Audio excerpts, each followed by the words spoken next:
Hello there. Oh, dearie me. Today we're going to be doing some Camry, and I'm going to talk nonsense as usual.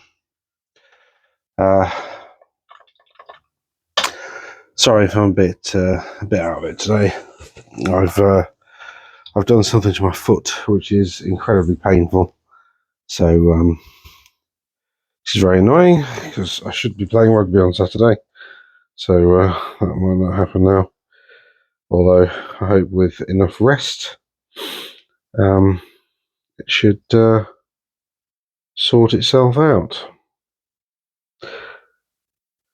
So, a few questions. One of the questions that somebody asked in the comments is, why are you always out of breath? And the short answer is, it's basically because I'm overweight. However, I am overweight. Now, I could say, I probably should say, like, on purpose, because, I do strongman, which is not powerlifting. Strongman's the one where you're kind of lifting stones, and just Google Atlas stones, do that kind of stuff. Pull fire engines, So, they tie a harness around you and you sort of walk as far as you can whilst pulling a fire engine, which is never very far because fire engines are quite heavy. That sort of, I think the heaviest I've pulled is like a 9-10 ton thing.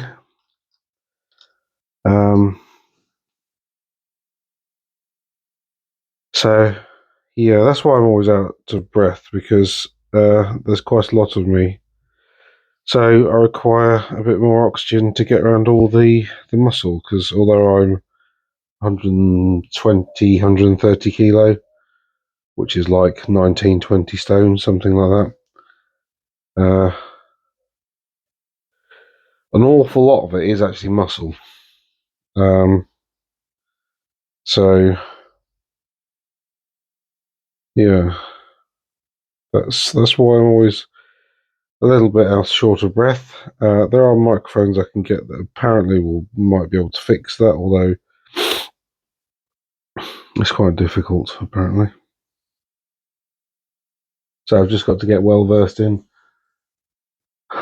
taking deep breaths away from the microphone. Anyway, I'm back on the Camry, trying to get these guys done. I want to get all the leather done today. I'd like to get the archers and the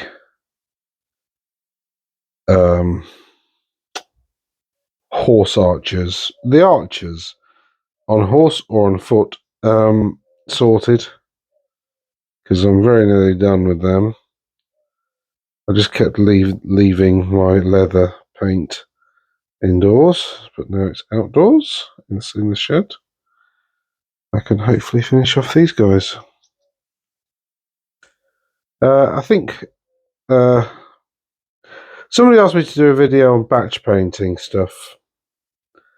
This is batch painting, basically, where you just sit there with one paint and you just run your way through it, through that one paint. Trick is, if you're doing an army and you want it to be done quickly, don't be too bothered about it being tidy. I mean, obviously, try and keep it as tidy as possible, because should you decide to come back later and switch it all up and finish it off by giving it highlights and stuff, then that's the downside easier if you don't have a load of models that you need to tidy up. But don't worry about how tidy it is, really, as long as most of it's got some paint on. From this far away it looks fine, so looks like a load of skellies.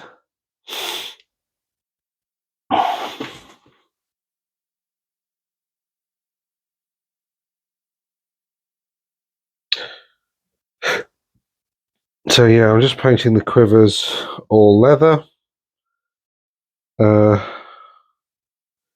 then need to do the bows on the foot archers.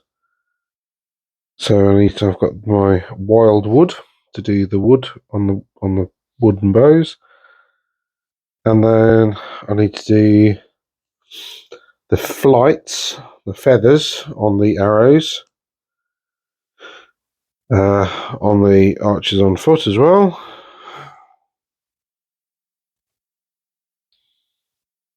And then we're done. Oh, and then I need to do the metal, sorry. No, we're not done. We've got to do the metal, which is possibly the fiddliest bit. And the one where swearing might ensue.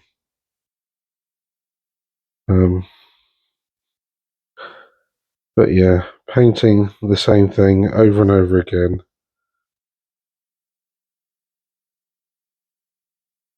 Some people find this incredibly dull. I mean, there's a load of coping mechanisms for getting through stuff like this.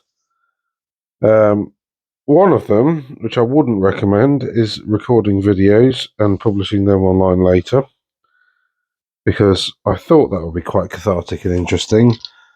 The problem that I have is I've recorded about, I don't know, 5 or 6 videos now, and ended up talking about waffling on about something political halfway through that I know would irritate most of people who watch this. So I thought I won't publish those.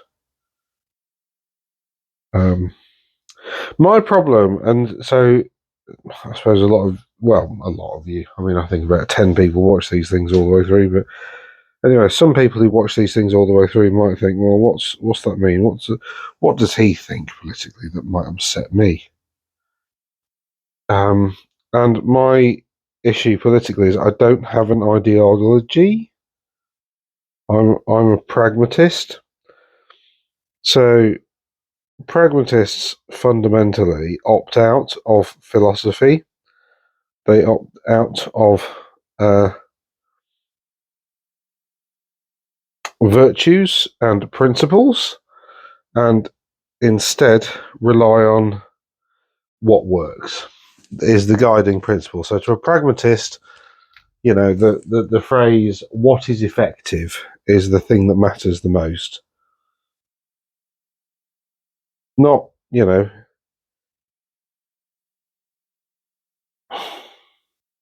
is it right? Is it just? Those are questions concerned for an ideologue. I'm not an ideologue, I'm a pragmatist, and therefore I don't really care about the high moral position of any particular government or government policy. I care about what is effective. So, for instance, when it comes to one of the hotly contested issues of, let's say, Biden versus Trump, where do I sit in terms of on that? Well, in terms of what's effective, I don't think it can be effective to have a criminal, somebody who's conducted themselves in such a blatant criminalistic manner as the leader of your country. I don't think you can. I don't think that will be very effective. However, again, I can see the appeal because the other guy keeps falling asleep. So I don't think it's particularly effective to have somebody who can't keep his eyes awake through a meeting as the leader of your country either. So it's a bit of a rum choice either way. It would have been nice had the Republicans put up a candidate that people could vote for, rather than a candidate that most people will struggle to vote for.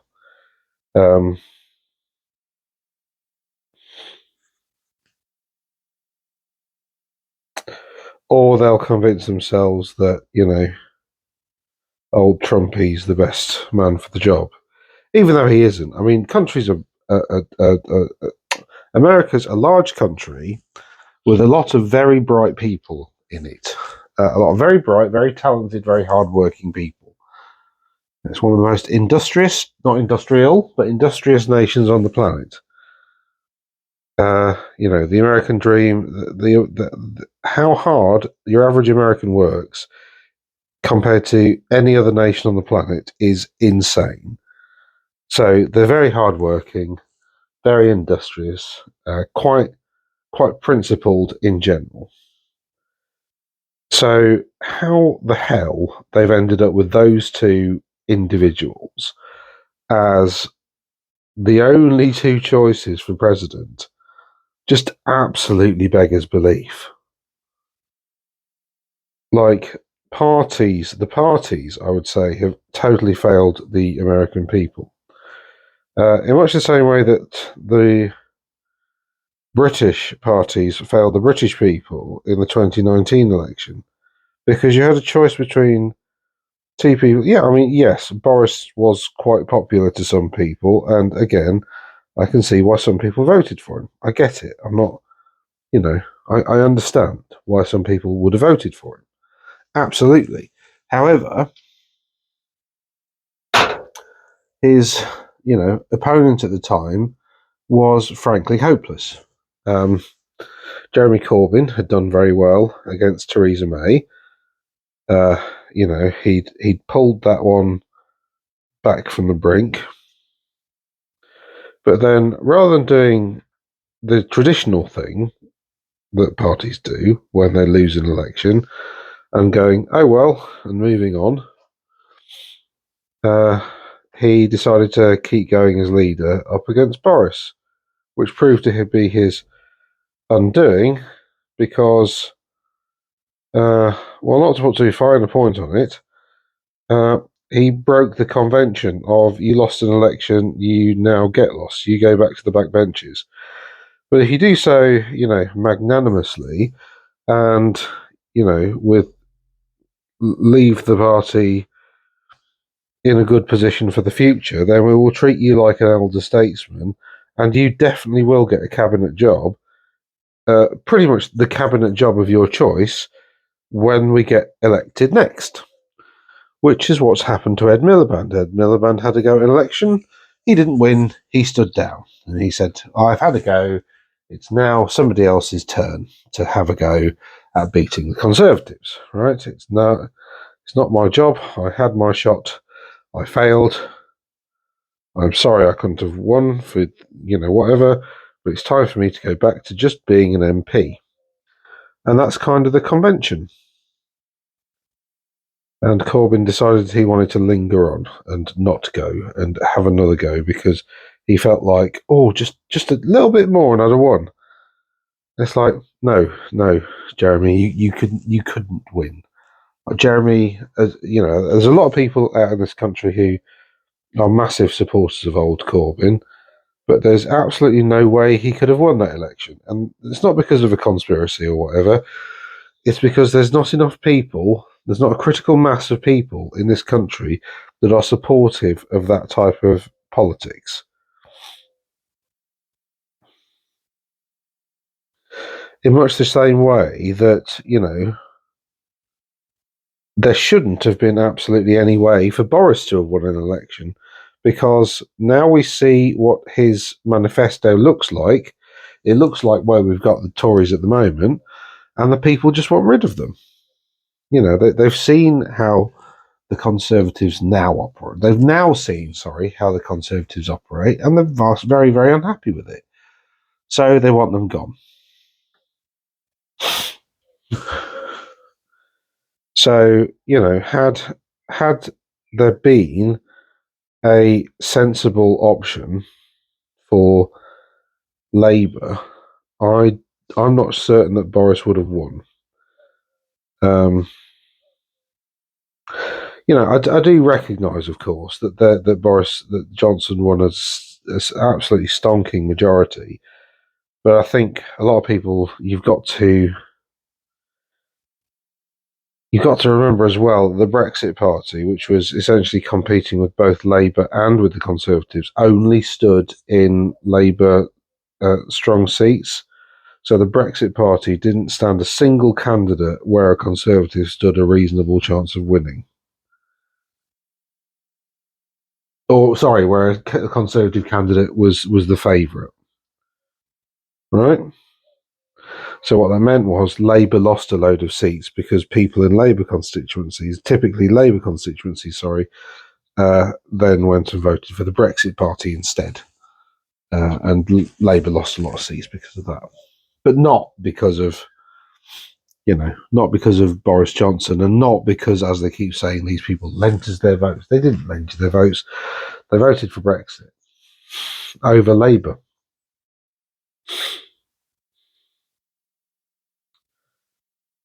Because Labour's message on Brexit was a mess. Which always surprised me, really, because Corbyn never really liked the EU. I always thought he would be like as soon as Brexit happened and he became party leader, he would have become like an ardent Brexiteer and said, well, look, it's over, but let's do Brexit in a way that preserves workers' rights. Let's do a sensible Brexit rather than a Brexit at all costs. Let's, negotiate properly and end up with a decent deal. Yeah, because it's not like the Lib Dems were ever going to steal the march on Labour by, promising to basically end up with a country rejoining the EU, which has pretty much always been Lib Dem manifesto type stuff. Anyway, the point I'm making is that I'm genuinely, I don't have an axe to grind in that particular argument. I see all sides. I understand all the arguments. When it comes to me and my voting intentions, I intend to vote for the party that appears to be in a position whereby they will do the least amount of damage to the country. So I read the manifestos, I read all their pledges, and I decide based on what I think is going to be, the least worst option. And I think that's the pragmatic basis upon which to proceed. I don't have a colour that I've nailed my colours. I don't have a mast that I've nailed my colours to. Not anymore, anyway. I used to be a Conservative. I used to campaign for them. I stood for them a couple of times.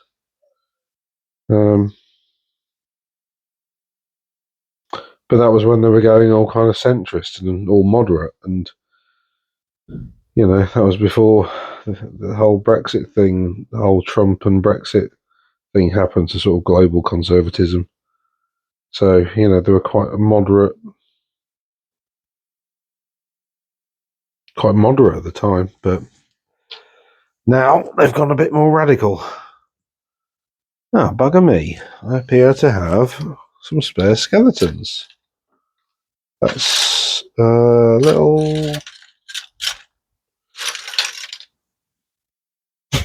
I don't know how that's happened. Why? No, I haven't. I just haven't ranked them up properly. So I should have 1, 2, 3, 4. 4. Excellent. Good. I do not have extra spare skeletons. I have exactly the right amount, which is good. So, I suppose in totality, that's my problem with making political statements, in that essentially I just sort of, call it as it is. And, invariably, people on one side or t'other of the political spectrum don't like that. My job is essentially to explain how government policy is affecting individuals' money. I'm a financial advisor. I go out and I talk to people about, investing, retirement, tax planning, all that kind of stuff. And a big part of that is essentially, what the hell is the government going to do? Or what does a change of government mean for your money? Like, should I be worried is a question that I get asked a lot. And, I keep saying to people, it's not government policy that drives market returns, it's corporate earnings. So as long as businesses keep earning money, markets will keep expanding in terms of value. Wealth will continue to be created, And as you have your wealth invested, you will make money. So, don't really worry about who's in charge. Now, if you want to think about an optimum strategy, actually, in the UK, in the US, it really doesn't matter, actually, which party's in power. Republicans, Democrats, they both result in the same returns for the markets on average over time. So if you take all markets over all time, you average it out, it's about the same. So, in terms of your investments, if you're American watching this, in terms of your investments, it doesn't matter who you vote for. Like, companies will still continue to do company stuff. America's largely run by the corporations anyway. So if you're investing, you've got a free vote, basically. You don't have to constrain your vote because you're worried about something in your 401k or whatever. I mean, obviously, there are some sectors that will do better if the Democrats are in, like the green sector will obviously do a bit better. Whereas if Trump gets in, obviously oil will do a bit better. So there are some things that you can do, but invariably, US politics is about borrowing a lot of money, investing it in the right industries, and waiting for the tax receipts to come in to pay back the debt. And that's basically how most capitalist democracies end up operating.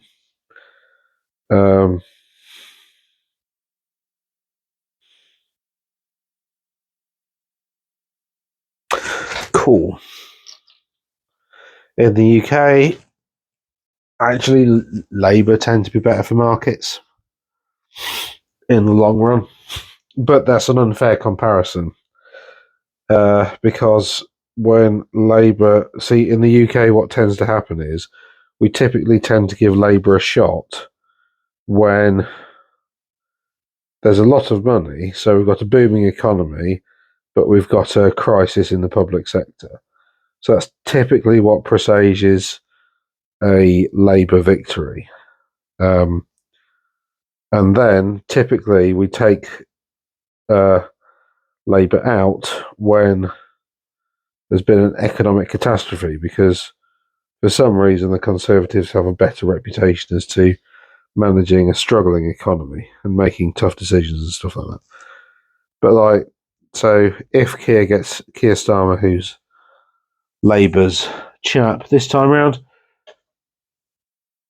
if he gets elected, then it's going to be really interesting, because so I just need to plug in my paint mixer, because there's an economic problem in the UK. We are in recession, technically. And just by the way, this is all really boring, isn't it? I've waffled on for about 20 minutes about economics and politics. Nobody really cares about that in this channel. So I'm going to stop waffling on about that. I'm going to start talking about a different type of... No, what I wanted to talk about was Gary Oldman's been spotted at Warhammer World, hasn't he? And a few months after Henry Cavill was spotted at Warhammer World, taking photos and, holding babies and smiling and stuff, we had an announcement that Cavill was heading up a project, didn't we? Now, I think, and I've heard that Eisenhorn is the project, Inquisitor Eisenhorn. Sorry, I keep kicking that thing. Again, my leg really hurts, this knee and this foot. I'll talk about that in a second, actually, but... so Eisenhorn's the project. I think Gary Oldman as Inquisitor Eisenhorn would be like chef's kiss, absolutely fantastic.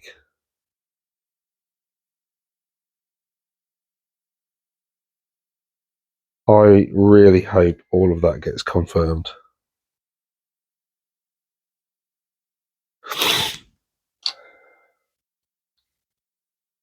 You know, I'd love it if they had like a portal for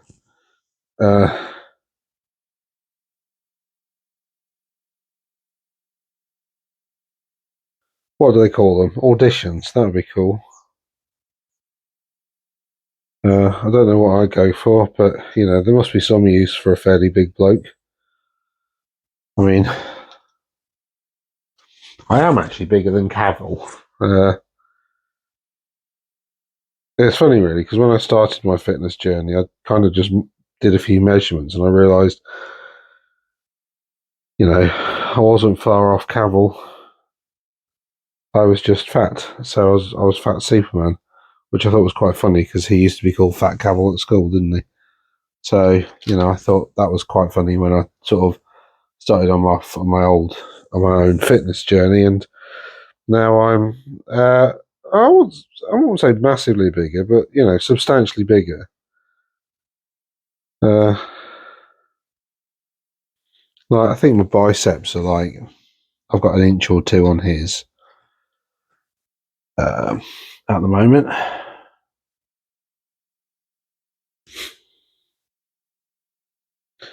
So yeah, they must have. I can die.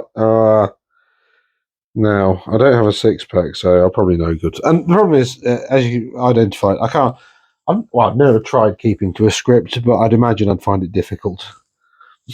Um, maybe that's not for me. It's another pipe dream, isn't it? But yeah, yeah. But anyway, yeah, Gary Oldman as Inquisitor Eisenhorn would be stunning. Like, if they did that, that's like, you know, 10 out of 10 GW. That's absolutely perfect casting. Well done. That's exactly what we want. And, you know, the good thing about Cavill is he's somebody who likes sticking to the IP as close as possible, which, you know, I mean, I'm all for. Like, I just don't see the point of all these shows nowadays that don't stick to the IP, that try and like, oh, we've got to subvert the audience's expectations.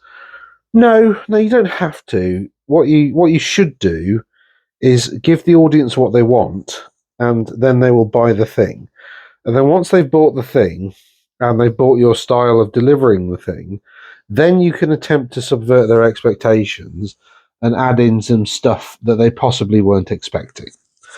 So if you take Star Trek for that, there was a bit of like, there's a black woman on the bridge of a ship. Oh my God, at the start, but it didn't really matter. Very quickly, it ceased to matter.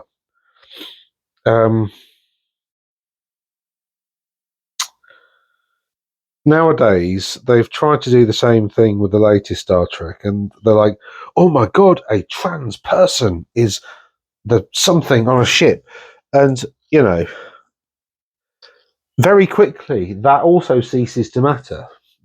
Not because, sadly, like the original Star Trek, because it's actually really good. Um, well, let me rephrase that. The original Star Trek was not really good. It was very entertaining. I really enjoyed it. Uh, the writing was camp and hokey, but it delivered on a need at the time, right? And it was a proper sci-fi, and there were bits of science, and like people who taught physics at what Americans call college and at grade school and stuff like that didn't mind the physics in Star Trek. Like, it wasn't like they were all saying, "Oh, that's ridiculous. That would never happen like that." No, most of Star Trek was right. You know, in England, you know, your A level physics teacher would be happy with the physics in Star Trek, right? You know, it follows largely actual physics. Um, the one mistake it continually makes is sound in space, but you know, whatever. Um, it was, you know, I suppose the original series of Star Trek was inoffensive, um, was, and really the people who got offended at it, the sorts of people who got offended at that, were probably bored stiff by the end. So, Star Trek found its audience quite quickly, and its audience really didn't mind that a black woman was essentially had an officer's position and was part of the executive team of a was part of the leadership team of the senior leadership team of a military vessel. And those that really were that bothered about that kind of stuff, well, they didn't stick around very long, because they, as soon as somebody mentioned an Einstein, Einstein Rosen bridge, they quickly switched off and stopped caring. So, and I think that's what this Star Trek's tried to do. They tried to sort of say, we want to find our audience. The problem is that they've forgotten who it's supposed to appeal to, because it is like Star Trek's like the sci-fi-ist of, if sci-fi is on a continuum, right? At one end you've got Star Wars, which is more or less a space fantasy. Jedis are basically space wizards, right? It's about as close to a space fantasy as you're going to get. And at the other end, you've got stuff that's incredibly accurate from a physics perspective, like, just trying to think of stuff that's actually Firefly. If you remember Firefly, that was pretty good. They didn't do sound in space. Basically, anything that doesn't do sound in space, I think, is like Firefly. Space Pirates it's a bit weird. But most of Firefly, I can't think of anything that off the top of my head that Firefly got massively wrong about physics in space and stuff.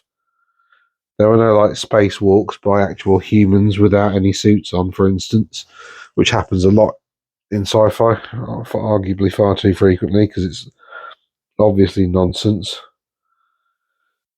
And I'm sure you all know why, but obviously, if you are in the sun's radiation, then you would fry pretty quickly in the course of seconds.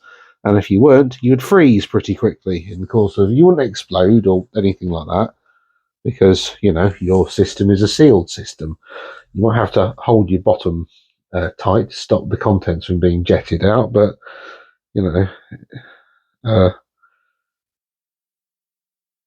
anyway. But yeah, sci-fi is towards the accurate end of the science fiction spectrum, right? And then them saying, "Oh, look, there's a trans person. Isn't this a new thing?" And then anybody who, I forget what race they were, but anybody who's watched Star Trek historically has gone, "No, that's not a new thing. We've already had that happened ages ago." Sorry, were you asleep? Did you miss those episodes? In fact, there was a character on Deep Space Nine who, that was his entire story arc was basically the character was a symbiote between whatever, and they changed from one to another every now and again. And that was a perfectly normal thing. And the whole species was that, and that was a pretty well developed story arc. In fact, that was that character's character arc over more or less the entirety of Deep Space Nine, was to sort of present this this idea of a trans ideology and get people to accept it. And people did. They didn't really. I mean, that didn't really matter. So when Star Trek comes along and goes, "Look, there's a trans person over here," we're like, "Okay, sorry, did you think that was new?" Sorry, I mean, great, well done, but you've already done that. What's that's not really pushing any boundaries here. And then the problem that they had was the whole thing was so badly written that nobody wanted to watch it anyway. Well, very sorry to say nobody. Very few people wanted to watch the bloody thing because it was really badly written. I quite like Picard though. I thought Picard was good. I think they kind of, they finished off. They finished that bit off quite nicely and quite neatly. Yes, I know the way that they conducted the last season of Picard didn't meet with universal approval, but I thought it was. It was. Maybe good's too strong a word, but it was certainly watchable, and I didn't feel like the Trekkie in me was offended at all, really. Uh,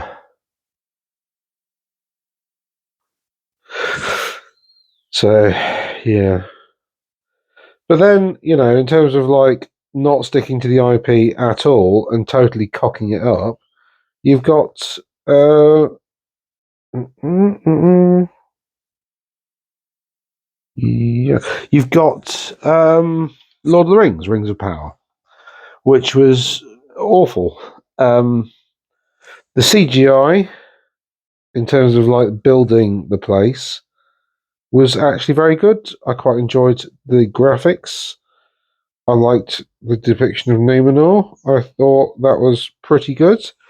It was different to what I had in my mind, but it was not inferior to what I'd imagined. So I was happy with Numenor. I was just really hacked off at the choices that they made. Like the decisions that they made as to when to base it and which bits to rewrite, because the problem that they had was they rewrote so much of it so badly that uh, essentially it couldn't have happened. Like they broke they broke the logic of Lord of the Rings. It just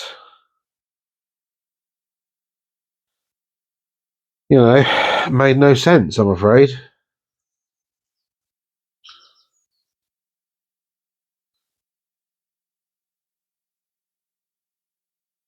uh,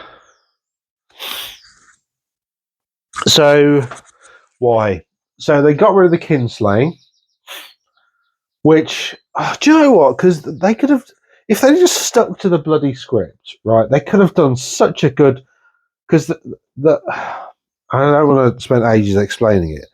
Basically, one group of elves wanted to go. They were all in elf heaven, and one group of elves wanted to go back to Middle Earth because they thought that the ancient evil was not yet defeated. They had defeated Morgoth, who was the big bad, but there was Morgoth's lieutenant was a chap called Sauron, and Sauron had not been defeated yet. Uh, Now, a lot of elves thought that he had, but some didn't, who had basically gone across the Middle Earth to fight Morgoth, and lots of stuff had happened.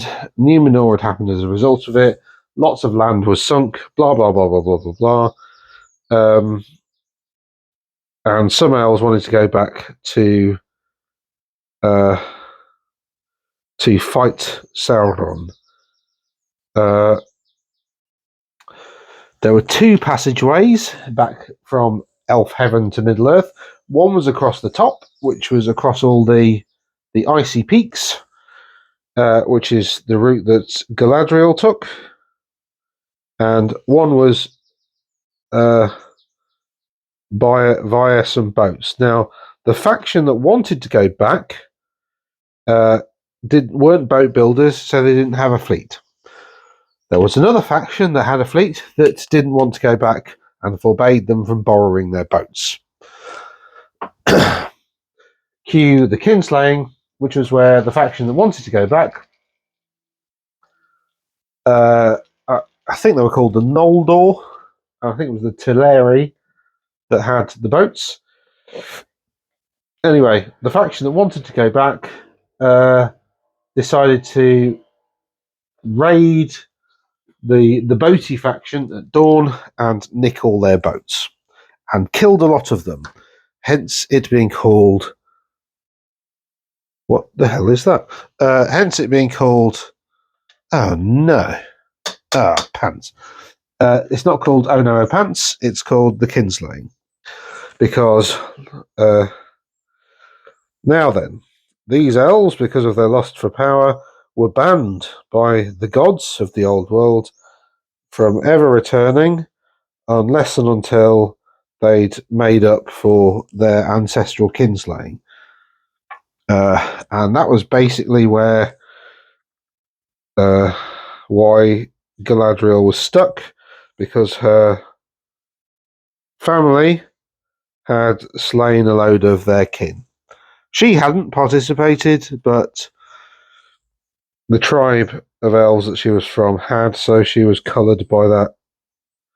You might call it an original sin.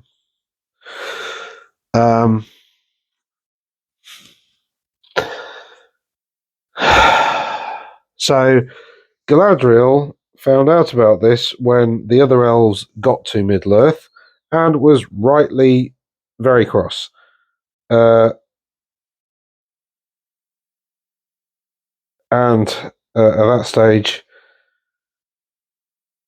I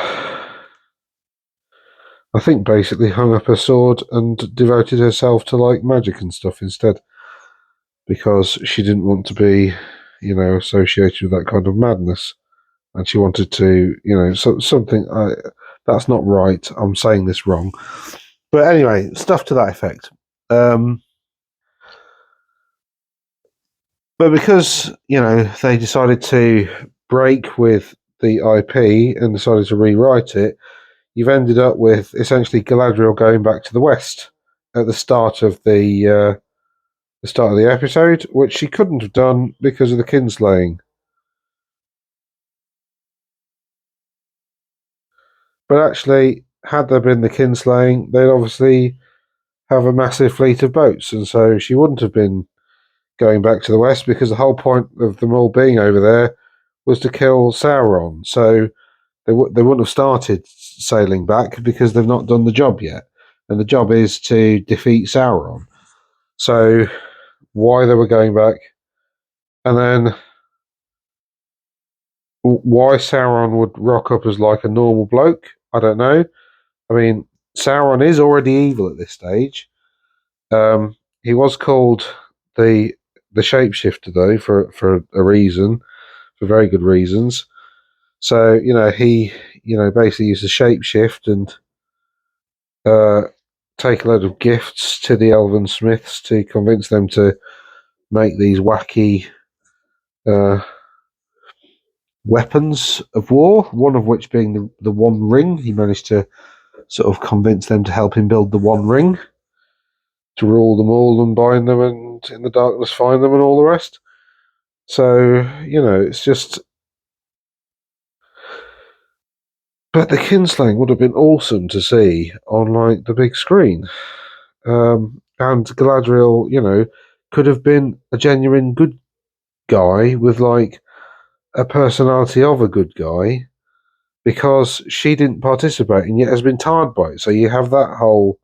You could have had that whole dynamic as well. And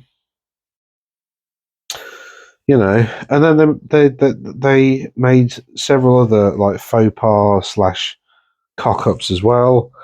Like, for instance, they invented an elf who I can't even remember his name now.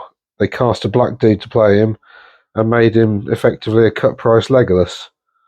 So that didn't really help on the whole empowerment front either, really, because it just made him look like they'd written a black guy elf character, but then not made him very good.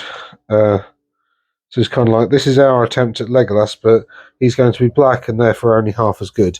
Seemed to be how they managed that particular situation, which was a bit rubbish, really. And then the final battle was, I don't know, not very epic, really. It felt very much like a final battle on a Bethesda game. There's like 15 people on either side, and they sort of hit each other for a bit, and some fall over, and then, oh, that's that then.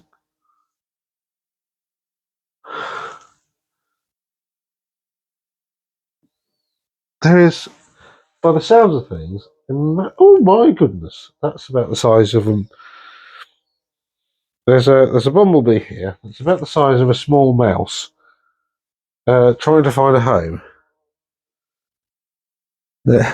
It's currently trolling a spider. He thinks it's spider thinks it's getting lucky. Oh, dinner. It's like, no, dude, that bumblebee's about 3 times the size of you. I don't think you've got enough venom to paralyse one of its legs. Oh, bumblebee stopped for a bit of a rest and a clean. My God, the thing's like this big. It's like it's huge. Love bumblebees. I think they're great. I love how they make like little holes in the make like little homes underground. So you see bumblebees kind of crawling out of the earth where they've made little burrows. It's fantastic.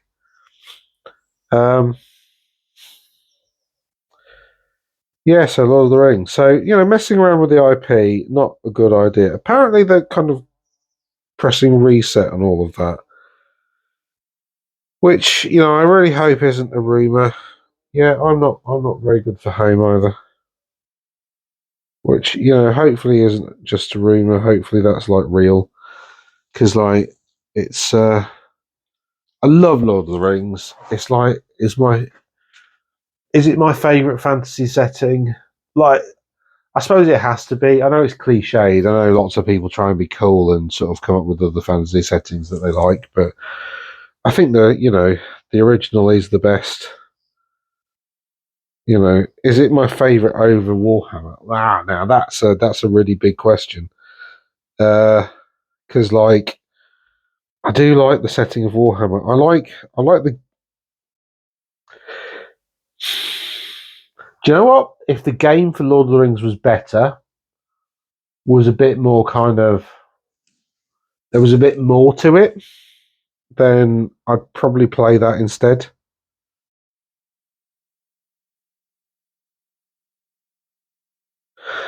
Yeah, and I know my son would appreciate that because he really likes the Lord of the Rings stuff as well. But there's just something about, especially the old world, that just really resonates with me.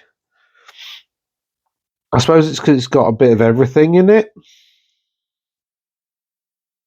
Like it's got a bit of that kind of, and lo, the Fëanor did strike down his foe and smote his ruin upon the mountainside. That was actually a line about Gandalf. I don't know why I put Fëanor in there anyway. There is a bit of that in Warhammer. Uh,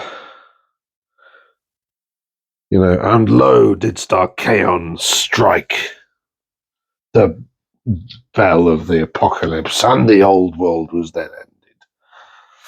And Sigmar did fall through the void for countless centuries, and then was discovered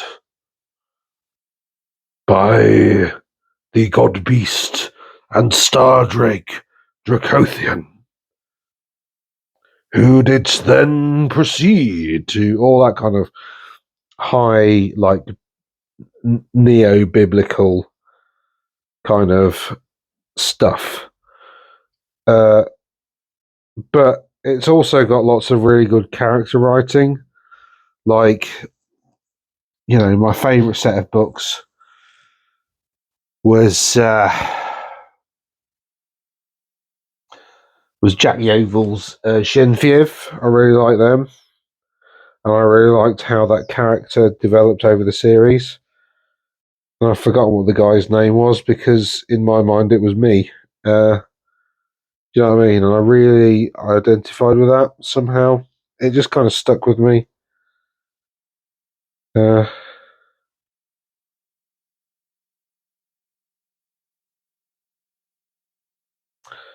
So yeah, this whole setting, the way that the characters are written and all the rest is really good. I was talking to the other day to a load of people who were saying that the books in Warhammer, they haven't got any proper writers anymore. I disagree. I quite like Gav Thorpe. His writing's pretty good. I really liked. I think it's called The Red Tide or something, which is a book about Korgos Kul.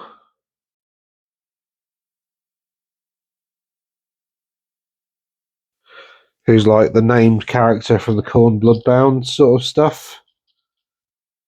I'd really like it if they brought like more of a Khorne flavour faction to the old world again. So like allowed us to take Skull Takers and all that kind of stuff. Although probably not going to happen.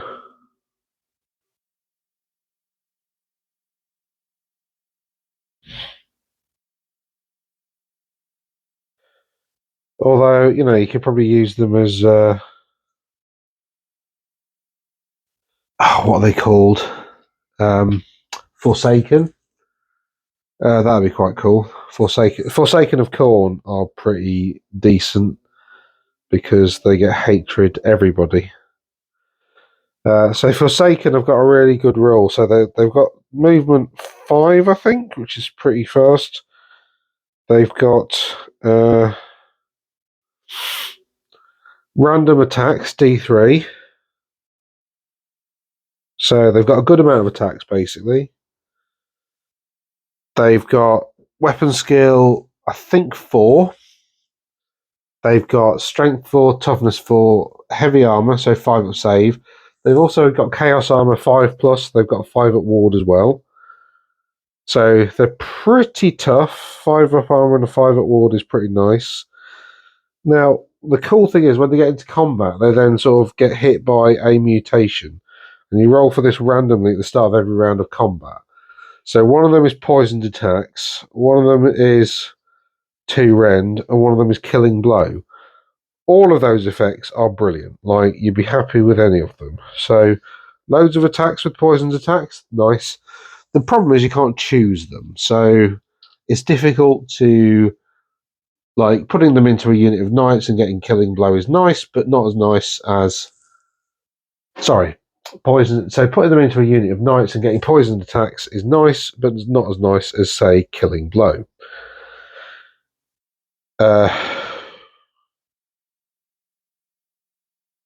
You know, putting them into a monster and getting killing blow is useless, but putting them onto the monster and getting -2 AP again is nice, but not as useful as poison's attack. So, you know, I'd imagine throughout a game you're rarely going to get exactly what you want out of them, but there is that potential there, and they are pretty cool. So, I think, and they're also core for chaos, which, you know, so I think they are the core choice, really. That's where I think lots of lots of chaos players are gonna end up getting their core choices from that kind of stuff.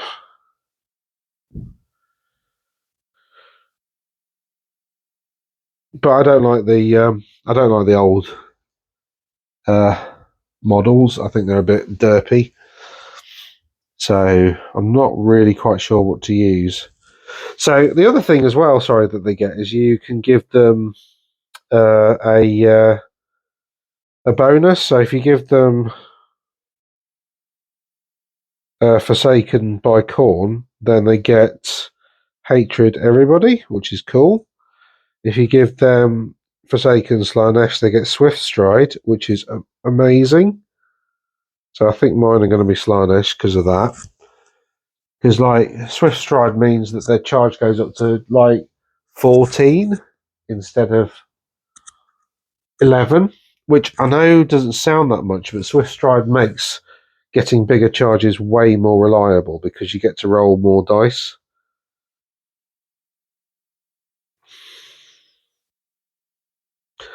So, for instance, with a normal charge roll, you could get, you know, reasonably unlucky and get like a 3 and a 2. So that's a 3 and a 2. But then if you got Swift Stride, you roll another dice and you could end up rolling a 6 with that other dice, and therefore you've got your 9. So you get another bite at the cherry. Now, the maths works out at.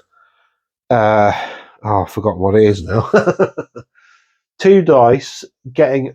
So you need a single 6. So there's 36. There's 36 options.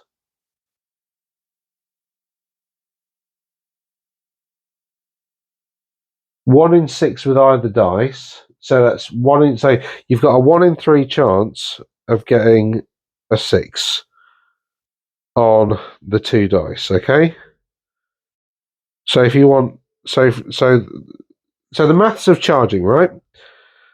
If you're rolling your 2 dice for a charge roll and you get to use the highest, so you're not, charging through cover or whatever, or making a disordered charge, then you get to roll 2 dice. So getting a 6, you getting a single 6 or double doesn't make any difference. But rolling a 6 is a 1 in 3, right? Rolling a 5 is a 2 in 3. Is it? No, there's some overlap, isn't there? Yeah, because the 6 and the 6. Actually, it's not a 1 in 3. It's an 11/36. 11/36, is it? Yeah, it's 11/36. So you've got, that's almost a 1 in 3, like about as near as, damn it. But yeah, it's like 11/36. The chance of getting a 5 are, what would that be? 11. Well, that doubles up. So there's a double 5, double 6, 5, 6, 5, 6, a full 24, 20. 20 out of 36, isn't it? Which is like 10/18, which is 5/9. So getting a 5 is it's well over 50% chance of getting a single 5. Getting a 4 is, was that 1? And then 4. We're not doing try. What numbers are we doing? 1, 3.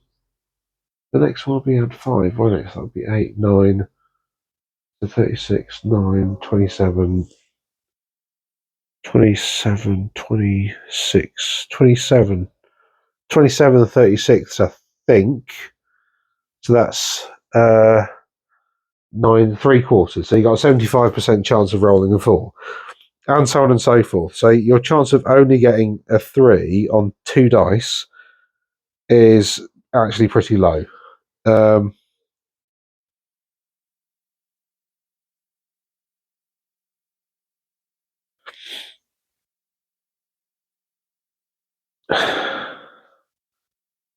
Now the Swift Stride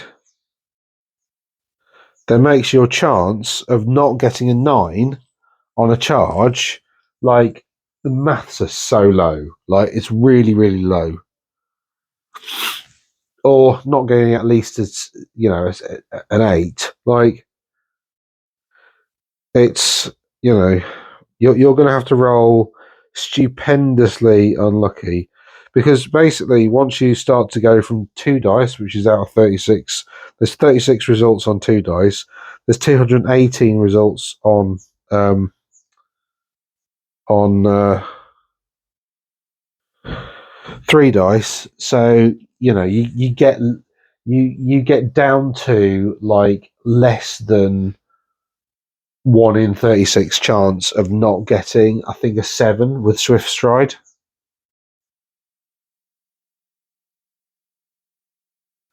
So anyway, Swift Stride on Forsaken is just like super good, because odds are you're going to roll a 9, right? And if you get a little bit unlucky, you'll roll an 8 or a 7, right? Which is still like just miles better than uh so statistically, I suppose. Actually, I suppose this is a general rule to anybody out there. But like, statistically, a 9-inch charge on Swift Stride is not massively reliable, right? It's not.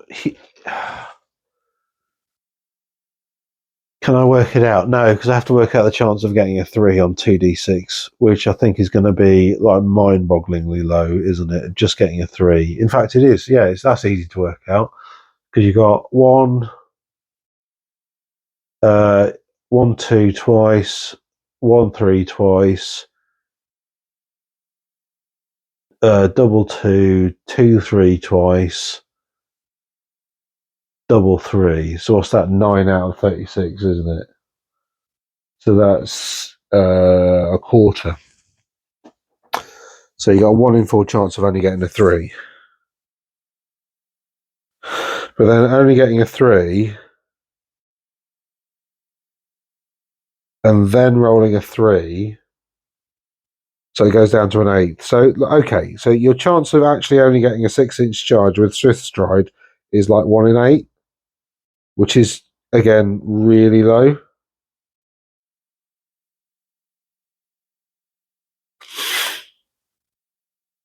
Your chance of only getting a... oh no, that's wrong, isn't it? No, because if you've already got a 3... Oh yeah, sorry, no, yeah. Anyway, I bet that was entertaining, watching some bloke struggle to do maths for a bit. Anyway, Swift Stride is actually pretty reliable.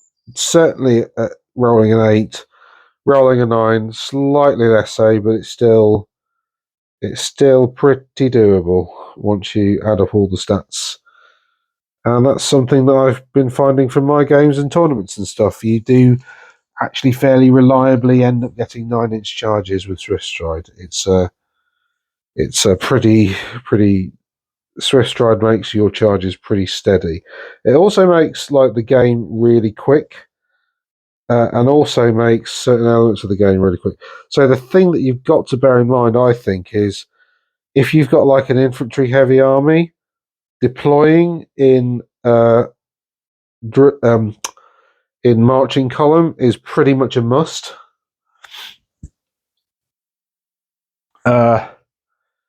Because you need that triple move on the first turn to get as far off as possible, especially if you're up against.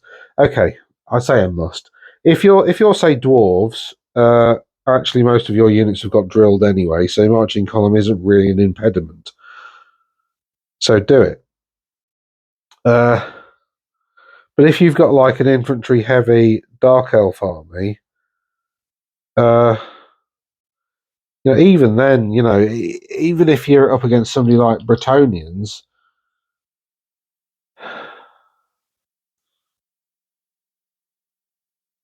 just get them up the board. You've got enough like skirmishes and annoying stuff to screen your units, so you can march your marching column units into like ideal locations. I suppose no. I've said that. That does depend on the opponent, doesn't it? If you're up against something like dwarves or like an empire gun line, like marching column is pretty much a must. The other thing with marching column is as well, you can go quite narrow. Because remember, every time you want to redress the ranks, it takes, I think, a quarter of your move. And redress the ranks means add 5 models to the front of the unit. So, that's pretty powerful.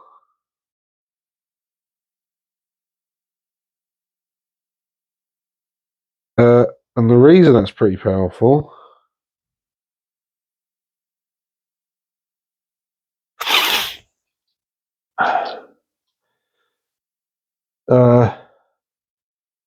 is that, say you've got a unit of 30, right? You might deploy them as a 6x5. Well, redress the ranks. You can get rid of all 5 and just have one single. So for a quarter of your move, do you know what I mean? I mean, obviously, no model can move further than twice its movement characteristic, unless it's in marching column at the end of the move. But you can do some really good stuff with marching column, like especially if you drilled, because you can charge with it now. So just makes marching column like so much better. It just makes games like a lot quicker as well, because you get to get across the table more quickly. Like even if you haven't got movement trays, like I haven't got movement trays yet. I need to make some really, but yeah, I haven't got any movement trays at the moment, so I don't like buying them. I'm a bit of a tightwad when it comes to stuff like that. I think a bad experience was from Age of Sigmar, because I bought a load of movement trays because everybody said you needed them, and then basically the armies I bought all the bloody movement trays for got rubbish, and I didn't really need them anymore. So I've got tons of movement trays for AOS in a cupboard somewhere that I don't really use, and will never get used. Right. Oh, cheeky fart. So I've done the wood on the bows. I've done all the leather for the pouches and the straps and things. I've done the turquoisey sort of stuff. All I've got to do left on these models now is a bit of metal.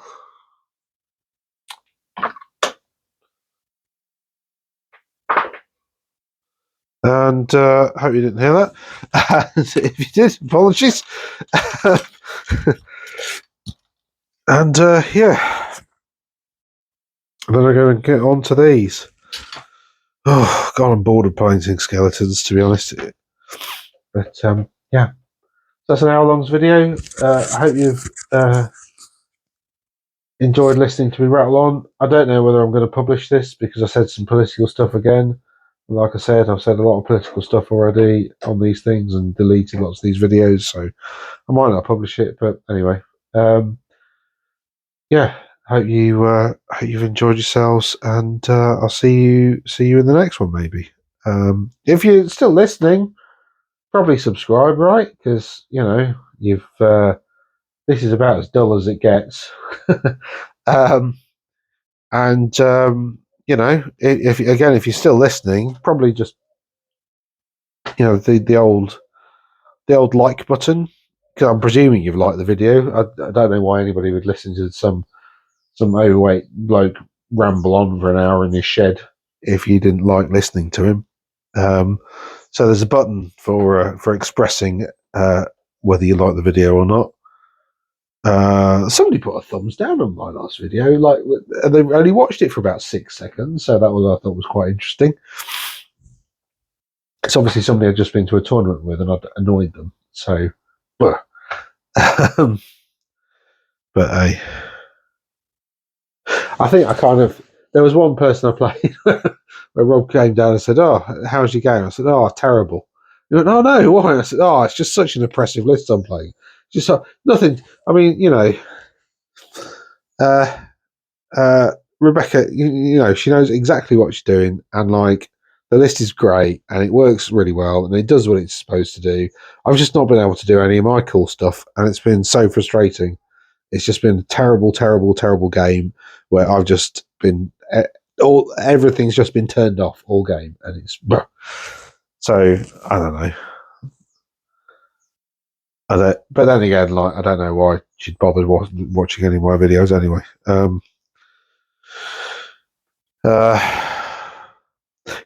mean, the main reason I say that is because people who are fans of the Honest Wargamer are probably not going to like me so much. I don't know, because he's quite high energy and he does all the YouTubey things that you're supposed to do. So YouTube tell you to be expressive and get people engaged and all the rest, and I just ramble, which is I do the opposite to what YouTube tells you should do to get engagement. Mainly because I don't really care much for engagement, but oh God, I really want to get these bloody. I really want to get these bloody skeletons done. Joe, I think I'm gonna stop recording now because I need my throat's getting a bit dry and I need to sort that out. But I think I'm gonna keep going with them. To be honest, I'm gonna see how far I can get with them. I really would like to be able to put the bone thing through my air gun and just all of them. That would be great. Oh, do you know what? I might try that with a model. I've got loads. I think I might do that. Oh, have I got any? I think I've got. Yeah, that's some flow improver there. Cool. I have the tools. Anyway, I shall let you know how that went next time. But yeah, thanks for listening. Oh no, I've shown you this, haven't I? This is the stuff that I'm going to use. AK Interactive Desert Sand. Look at that, beautiful. It looks exactly like sand when it dries. Look, there you go. It's dried on the cap there, but that just looks like a miniature version of sand, which is good because that's exactly what I wanted to look like. So I'm really, really happy with that stuff. I used it on my Lumineth because Lumineth, I sort of put them in like a really bright desert. I used that actually, and then I dry brushed it white to make the sand look even like more mystically bright, basically.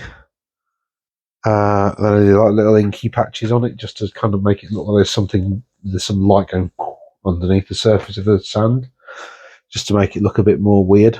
Oh, do you know what I should have done? I should have done it around the feet, shouldn't I? So it looked like when they're standing on it, they're just like sort of that pops out. I suppose that's the one thing that AOS has over like fantasy, in that it is more fantastical. And stuff like that is a bit more believable. But there's no reason I couldn't do that with these, is there? Like, oh, I could. Yeah.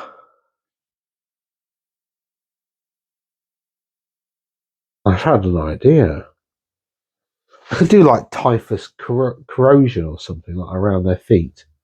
So like it looks like whenever they touch the sand, it just starts sludging out with like dark magic and stuff. Need to do a test model. Anyway, all right. Enough of that nonsense. See you soon. Bye.